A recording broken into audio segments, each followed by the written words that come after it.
મહંત વિજય બાપુના વિવાદનો જે આખો મામલો છે, આપાગીગાના ઓટલાના મહંત નરેન્દ્ર બાપુએ પ્રેસ કોન્ફરન્સ યોજી નરેન્દ્ર સોલંકીએ તેમના પર થયેલા તમામ આક્ષેપને ફગાવ્યા છે। સ્વર્ગસ્થ જીવરાજ બાપુ સાથેનો પોતાનો વિડીયો નરેન્દ્ર સોલંકીએ રજૂ પણ કર્યો છે। વિજય ભગત દ્વારા કરાયેલા આક્ષેપ પર નરેન્દ્ર સોલંકીનું નિવેદન સામે આવ્યું।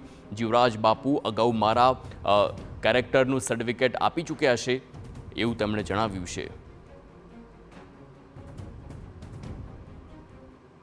મારું પ્રમાણ પરમ પૂજનીય જીવરાજ બાપુ મારા સદગુરુદેવ આપે છે અને વિજય ભગતની હાજરીમાં આપે છે। એ પણ એવિડન્સ મેં તમને આપ્યું છે।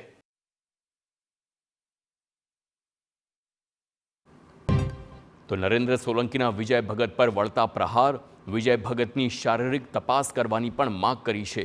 મારું અને વિજય ભગતનું લિંગ પરીક્ષણ કરવામાં આવે તેમ નરેન્દ્ર બાપુએ જણાવ્યું। વિજય ભગત અને ગીતાબેનને સંબંધોને લઈ સવાલ પણ ઉઠાવ્યા। બંનેને નવરાત્રિમાં ગરબા સમયે એકબીજા સામે ઇશારા કરતા જોયા છે તેમ નરેન્દ્ર બાપુએ જણાવ્યું।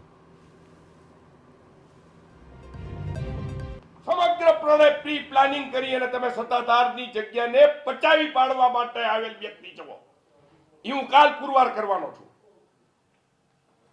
જો તમે સત્યને માર્ગે છો તો તમારું લિંગ પરીક્ષણ કરતા કોણ અટકાવે છે?